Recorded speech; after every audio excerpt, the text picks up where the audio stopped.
Hi guys, and welcome back to another video game with the powers. I'm Jake, and in today's video I'll be giving you guys an overview and preview of Long Dark Sea, the adventure card game. This is designed by Didac Villagrasa and coming to you from Delusio Games. Now this is currently in the process of crowdfunding right now. This is on Gamefound. At the time of this video, this has about 2 or 3 days left. So if you guys are like what you see and you're interested in this game, please go ahead and click the link in our description. It'll take you right to the campaign page and you can go ahead and back this project. Now, before we dive into this game, we do want to give a huge shout out to Delusio Games for sending us a prototype copy of this game to go ahead and feature on our channel and give you guys a better understanding of how Long Dark Sea works, operates, and then give you guys some of my thoughts and opinions on Long Dark Sea. And actually, it's very comparable to a game that I also enjoy, and so I will talk about that as well. But I don't want to try and keep this, I want to try and keep this video kind of short, guys, because of the timing of the campaign. Unfortunately, this game did arrive a little late due to bad weather, and so I'm just now getting the opportunity to film this. I just got it yesterday, actually, and so we're filming it right now, trying to get this content out to you. But essentially what I think I'm going to do is we will hop down to the table. I'm going to give you a brief overview of the game, show you the core mechanics of the game and how it works, and then I'll probably video a full playthrough of it, drop that sometime Sunday, late Sunday or early Monday for you guys, hopefully before the campaign ends, and then that way you guys get full coverage of Long Dark Sea. All right, but let's go ahead and jump down to the table. I'm going to give you guys my brief overview, and then we'll be back up top here to talk about what I really enjoyed about this game and some of the game that I can compare it to. Alright guys, so we are down here at the table where we have everything set up for a solo playthrough of Long Dark Sea. Now, Long Dark Sea was essentially built as a solo game, so the foundation here was primarily for solo play, but it can be played up to 4 players and can be played cooperatively, alright? So Long Dark Sea is an adventure card game for 1 to 4 players where you're going to be focusing on exploration, combat, deck building, and resource management. All right, and you're basically going to be leading a crew. All right, it's got a cool pirate theme here and search for ancient relics in this sci-fi universe. So the core mechanic here is this raid line that we have in the middle, and you'll see that you have different numbers. Okay, and then also on the sides here, you'll have different wings or different levels. So level, I think this is the close line, the mid line, like close range, mid range, and long range is the specific terms that they use. And all of these spots have numbers on them. And so that exploration comes in, and some of these cards that you're going to have, let me get some of these cards. So you'll see a couple cards here that will have this green symbol in here, and that lets you know that that is an exploration card, all right? So if you had some of these exploration cards, or if you had an exploration card in your hand, you are going to need to add up a certain number of exploration numbers equal to where that card is that you want to explore. So for example, if I wanted to explore this card right here in the 6th spot, right? Not only would I need to have a card that would allow me to explore in that range. So you see, this exploration has all 3 slots filled. Oh, sorry guys, there we go. So this card has all 3 slots filled, so I could explore this at close range, mid-range, or long range, all right? Some exploration cards might only allow you to explore in the middle or close, but you will first need a card that will allow you to explore at that range, and then you would need to add up to that value. So right now, this card is a basic of 2. All right, so obviously I need to have 4 more. And so this is kind of where this creativity comes into play, because you have a couple options, right? You are going to have a main character and a support, all right? And so dive more into that in a little bit, but your support is going to give you some support cards. And these support cards here can boost your actions and what you want to do. So you see there's a +2 on this, so I could play this card along with my exploration card, and now I'm at 4, right? But you also will have other cards in your deck allowing you to do different bonuses as well. And so let me see if I can find one of these cards. So you can see this alternate path right here. Every card is going to have a boost number at the bottom, but some might have an effect that says +1 to explore at mid-range, all right? So if this raid card was here in the 5 spot, right, I could play this alternative pass, right, and it would get me to the 5, but if, let's say, I didn't have that +2, right, I could play something like, let me see. So let's say I played this, right? So this is +1 at mid-range. So this is a boost of 2. So now I'm at 4. And then if I had just a generic card, like you look at this Airborne Distraction, this is going to give me +1. Now this effect would not activate because I'm not blocking, but this would get me to the 5 that I need in order to explore this. So depending where these raid cards are at on the board, you are going to need to match that number in order to explore that specific card. So let's go ahead and take a look at these cards here. So you're going to have 4 different types of cards. Cards with a mountain back on them. These are going to be locations, all right? And these locations are going to be what you primarily explore in order to move through the different chapters and the quests, all right? You have these, I'm going to call them tornadoes, okay? So you have these tornado cards, and some of these tornado cards are going to be events, I think is what they're actually called. So you might have some that are a sandstorm, all right? And this is pretty bad for you. Okay, you might also have some tornado cards that will actually help you out. So let's take a look at this tornado card. So this is a spaceship, right? So this spaceship is going to come out and be able to help you. You might have some drones that come out. So we got a drone right there that will come out and help you. So those are some things that will help you and some things that will hurt you. Of course, we have these skull cards, which you guys can probably guess is going to be some enemies here. All right, and then the last thing, we have these eclipse cards, all right? So these eclipse cards are going to be anything else that we've seen. So these could be a location, these could be an event, or these could be a skull card. Now, it's my understanding that these eclipse cards, whatever is on the other side of this, is going to be typically stronger than your average card. So, for example, this monster right here, this enemy, would be stronger than your typical enemy that you would find in there. So those are the 4 types of cards that you would see. And again, what you would do is on your turn, you would be playing these cards from your hand to explore these different locations, or you would be playing cards from your hand to fight enemies, all right? So let's take a look at just briefly going over those 2. So, if you had this location out, whatever the colored dice that are on the side of this card, when you choose to explore, so let's say this was in the 4 spot. So at first, I would need to play a 4 exploration, add up to 4 exploration points to go ahead and flip this card over, all right? And then once this card is over, if I want to explore it, I would need to put another 4 down in order to explore that card. And when you do, you would just go ahead and take the dice. So here I would need a black dice,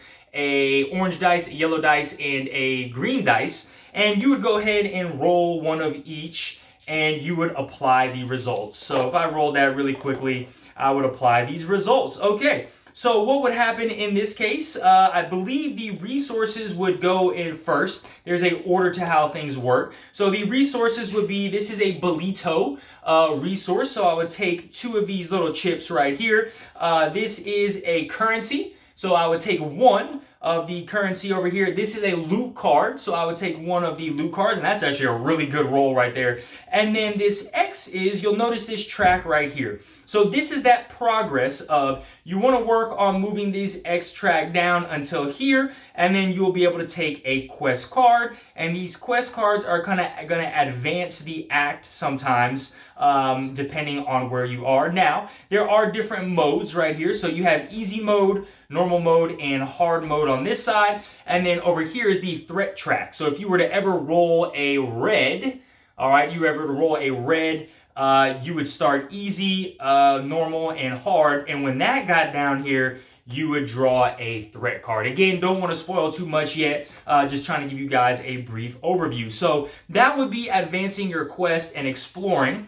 If you wanted to attack an enemy per se, this would be the life points of the enemy right there, 12. This enemy has a natural defense of 2, or block damage of 2. So if you wanted to deal 1 point of damage, you would have to do more than 2 damage in order to hit this enemy right here. But these same rules apply, right? When you want to do damage, you will have cards that have a red. If he wants to lock in here, there we go. You'll have cards that have a red symbol, and again, this is a card I can play to attack at any range. So this would give me 2 range straight up. Again, I could play my support here to add a +2 to that, right? You could also play something like this Arami's Dance. This would give me +1 and then +1 to attack at mid-range, okay? So there's a bevy of options that you have on your turn. You could stack cards together to do really big attacks, or you can just do small attacks, however you really want to play it, okay? Now, the last thing I'm going to talk about is your main character and your support. So every person is going to have a main character. You'll see in the top left-hand corner that this person does have an exploration value, so you can use him to explore. He has an attack value. You can use him to attack. His life is going to be right here. He's got 22 life, and his hand size is going to be 5, and he's got a natural block of 3.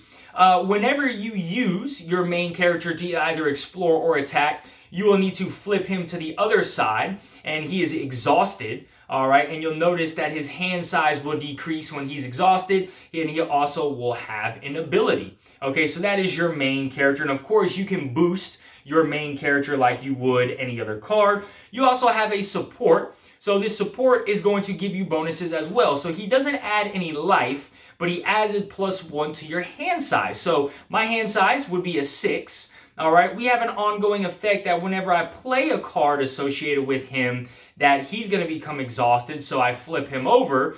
But now you notice he provides me a bonus of 2 hand size, so now my hand size could be 7 if I did not exhaust my main character. All right, and then he also has an ability as well. So remember, anytime I play a primate card, right, I have to exhaust him, or if I want to use my main character to explore, then I would have to exhaust him. At the end of the round, they will become unexhausted and flip back over. So essentially, how a turn structure is going to flow, and give me a sec, I gotta open up this quick book on my other phone just a second, just to make sure that I am telling this to you guys correctly. But there's going to be, as a player, you are going to have an initial main phase, all right, or a start phase. In this phase, you are going to be allowed to play any cards that you want, all right, and do anything, explore, attack, do any action that you would like, okay? And so you have the option, if you want to, you can skip this main phase, because then you will get a second main phase after the kind of board activates. So how that would work is, so like I said, if you choose to skip your main phase, now what's going to happen is your scenario, so everything in the raid line is going to activate, okay? And so that means anything that is flip face up would activate. So if there was an effect on there. So like for example, with this enemy, if this enemy was in range of you, there we go. If this enemy was in range of you, so this is in the midline. So if it was anywhere in here, this enemy would attack you for 2, okay? That is the initial attack damage value, right? So that's how that enemy would work. Or like, let's say this sandstorm right here. You see this sandstorm is close range. So if this sandstorm was managed to be in the close range, this would activate and deal 3 damage to you, okay? So first, anything would activate that was flip face up. And then once that happens, we are going to advance our raid line here. So when things activate, they activate in reverse. So they would go just like this. When things advance, they would go in the normal 2 shape. So what would happen is this 6 would move down to 5, but however, some locations will have immovable on them, which means they don't move. So this solar observatory would stay there. The sandstorm would pass the observatory and go to 5. This would move over to 7. This would move over to 8. And then we would draw a new card out here into 9. All right. So once this scenario kind of activates, now you have the opportunity for your second main phase. So sometimes it's very advantageous if you do not have a lot of cards in your hand that are really good or that can't get you to that long range. It's advantageous to let this scenario advance to get something in closer range, okay? And in this second main phase, you can play any number of cards that you would like. You can play in both phases. So let's say, in phase 1, you decided to explore this card because you only needed 3, or explore this card because you only needed 2, and so you flip them over, or let's do 3. And then the scenario would advance, and now it's in 2, and now let's say you got some attack cards left over, you could attack in your second main phase. So you don't have to go all in a specific phase, all right? So that is pretty much the third thing would be the main phase, and then the last thing would be, let me just make sure I got right here. The last thing would be the discarding phase. So after all of your actions are resolved, basically you would discard. So you have the option to decide whether to discard any cards in your hand and keep them, and then draw up to your maximum hand size. And then you have the maintenance phase, which is all end of turn effects. If there was any, those cards would be activated, right? And then anything that is exhausted would become unexhausted, all right? So just to run over that, there's basically 5 phases in the game. Phase number 1 is your first main phase. Phase number 2 is that scenario phase where things face up are going to activate. And then also that is going to advance. Anything in the raid area, the raid line will advance. The third phase is going to be your second main phase. The fourth phase is going to be that discard and draw. And then the 5th phase is going to be the maintenance phase. All right. But that is pretty much the entire point of the game, guys. You're going to have these cards constantly shifting and moving and coming out. And more cards from the raid deck are going to come out as well. And essentially your goal is going to be to go through this chapter deck. Now, I'm not going to spoil anything here, but there is the possibility in Act 1 that has 7 chapters, you might not get through all of these chapters and still complete the scenario. But just to give you an example of what a scenario would look like. So this would be the main quest in Chapter 1. So you were trying to find the origin of the 3 signals, okay? So what you're going to need to do, what you would need to do is explore some of these locations, get this quest token down here to be able to draw a quest card, and that's going to help you complete this quest. And then at some point in time, you're going to get told to flip over Chapter 2 or Chapter 3 or Chapter 4, and you're going to play through that act. And there's going to be a card in here that will say, congratulations, you have completed Act number 1. All right, guys. Well, that's, like I said, that's pretty much it. You got dice here that you'll roll when you explore. You have all these tokens that will be used after the conclusion of this scenario. There's going to be like a supply stage that's on the back of this board, and that's where you're going to buy cards, add new cards to your deck, kind of upgrade cards and things like that. But let's go ahead and take it back up top. I'm going to tell you some things that I really enjoy about this game, kind of give you my thoughts and opinions and a little review of it, and then, like I said, hopefully get a playthrough out to you guys before this campaign ends. All right, well, I hope you guys enjoyed that quick overview. Again, I do apologize if I was talking a little fast. I'm just trying to get through this video not as quickly as I can, but trying to make it a short, quick video just so I can get some content out for you. But let's go ahead and jump in and talk about some things that I really enjoyed about this game. The first thing I really enjoyed is the overall theme and presence of the game. That's initially what drew me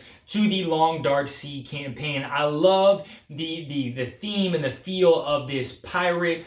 You can tell, you know, there's a heavy Spanish influence, a like conquistador type influence. You know, the main character we're playing as is the Emperatore, and so you can just tell it has this cool, rich pirate conquistador type feel where I'm exploring as a space pirate, and I'm gonna be looting, and I'm gonna be you robbing, maybe, essentially, who knows, but doing battle and things like that. So I do love that feel. The second thing I really enjoy of this game is the artwork. The artwork looks phenomenal here. It does a great job of that sci-fi theme. What really takes the cake for me is I love the backs of the cards, like that skull, the mountain, the tornado. It really reminds me of, if you guys ever played Assassin's Creed, right? You know how when you went into the Animus or some of the loading screens, and it'd be that like silhouette, but you see all like the I don't even know what to call it, the crackling or whatever of the picture being molded and zoomed up. I don't even know what I'm saying now, but it really reminds me of that Assassin's Creed loading screen and vibe, and that's what I'm getting here. Like, things are booting up, right? I really enjoy that. The third thing that I really enjoyed about the campaign, or this game actually, is the mechanics. I love that raid line and how things consistently progress, and the feel of exploration, the freedom that this game gives you is over the top and is phenomenal for me. And it really encourages you to go out and explore and do a bunch of different things. And if you happen to mess up and explore the wrong thing, you don't get heavily penalized for that. And I really do enjoy that. You know, some of those twister cards, if I get a sandstorm, or if I explore that eclipse and a monster, a boss comes out, or not a boss, but a enemy comes out, a lot of those enemies only strike at mid-range or close range. Same thing with the sandstorms. I've only seen sandstorms that attack at close range. So if I explore one of them at long range, they have a time counter of like 3 or 4 turns. They're never going to make it to the close range to me. So it's like, oh man, I messed up, I shouldn't explore that. But you're not going to take a heavy penalty. So it really gives you this freedom to explore the game, and that's what I really love. The next thing that I really enjoyed about this game is, look, I think this game is going to provide you with a great cooperative experience. Again, the foundation and base of the game is a solo type game, but I can see the cooperative aspect of that. When the designer himself said that when you add players, there's no modifications or really changes to the game at all. Essentially, how it's going to work is one player will take his 2 main phases, and main phase, scenario activates, second main phase, then you go to the next player, same thing. You're not adding into the deck,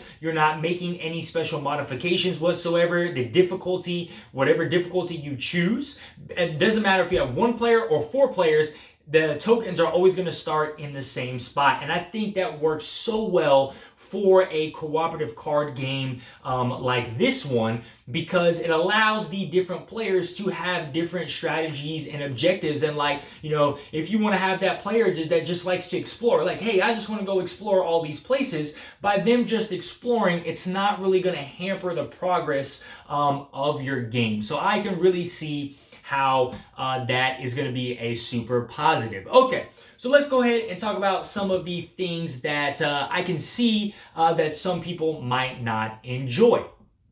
The first one is going to be this deck construction. Like, there's a deck building aspect to the game, but it's more so deck construction, okay? So when you are setting up your deck, you have a total of 150 XP to set up your deck. And so each card is going to have that XP value in the top right-hand corner of those cards. And so for some people, they don't like having to sift through a bunch of cards and be like, okay, well, I want this one, I want this one, I want this one, because it does take a good chunk of time. Now, Delusio Games has come out and said that in the rulebook, I believe there's going to be some pre-constructed decks, so that might help ease that burden a little bit. But what is it going to be like when you get to these supply stages and you buy new cards and things like that, trying to mix and match and add some of that stuff in? So I just know that there's not a lot of people that like that deck construction,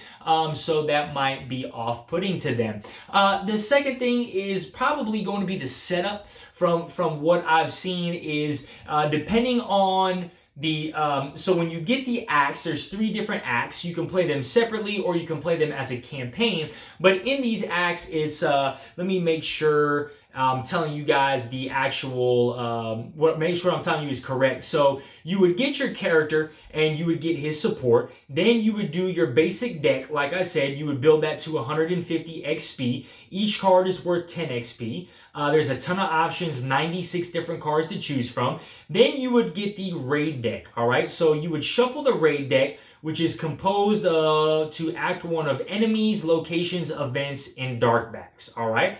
Then you would the ship and allied drones. So you have 60 XP to choose the spaceship and drones that you would like and add them to the raid deck. So there's some more deck construction there. The enemy crew. All right, so there's a specific enemy crew that you have 60 XP to choose from. They want to face and add them into the raid deck. And then you have the loot deck where you would select 10 cards from that. The mission and threat deck you would randomly shuffle. Then you have your deck of chapters and secrets. And then lastly, your weakness deck, which you have 60 XP to randomly build and shuffle the deck of weaknesses with an additional 40 XP, right? So as you can see, there's a lot of, you have a certain amount of XP, you choose this and that. So I don't know what their plans are for trying to make that a little bit easier. If some of these enemies are going to have all like, hey, they're going to be like samurais or all like,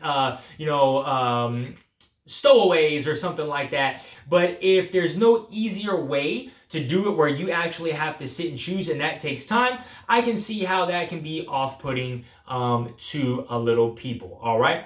So that is going to be everything that I think some people might have hesitations about when taking a look at Long Dark Sea. So now let's go ahead and get to my final. Let's go ahead and kind of wrap things up. And I'm going to compare this game a lot to Sky Tier Horde. If you are familiar with Sky Tier Horde, or if you're not familiar with Sky Tier Horde is primarily a solo-based game where you can play that cooperatively as well, or you can play with 3 players. But that's going to be a game primarily built as a solo game where you're going to be fighting enemies in lanes, kind of like here we got the raid line, but there's 6 lanes in that one. But this game really reminded me a lot of Sky Tier Horde, but I think it's one notch above a Sky Tier Horde for me. So if you really enjoyed Sky Tier Horde, and Sky Tier Horde has got a lot of great reviews, a lot of people 8 and 9s out of 10. I do believe we rated it an 8 out of 10 for us.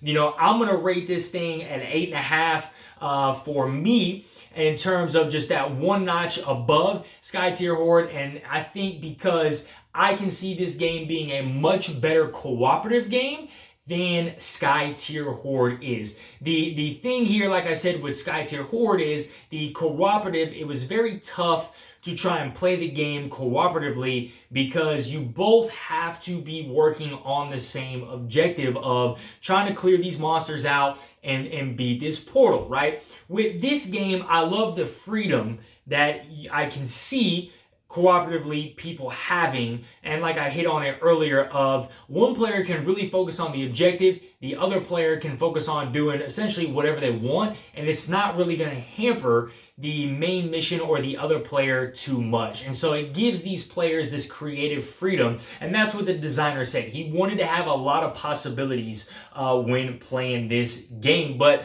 that's my comparison, guys. If you enjoy Sky Tier Horde, I definitely highly recommend you take a look at Long Dark Sea. So far in my initial testing as a solo game, I love it. I would rather play Long Dark Sea over Sky Tier Horde at this current moment. I would rate this an 8.5 out of 10, guys. Definitely go ahead, go on their campaign page, check Long Dark Sea out, and help support Delusio Games. And be on the lookout for a full solo playthrough coming either Sunday night or Monday morning. All right, guys, if you enjoyed this content, smash that like button, hit that notification bell, and as always, if you are not subscribed to our channel, please go ahead and subscribe so we can keep bringing you some more awesome content. All right, guys, y'all have a great one. Bye.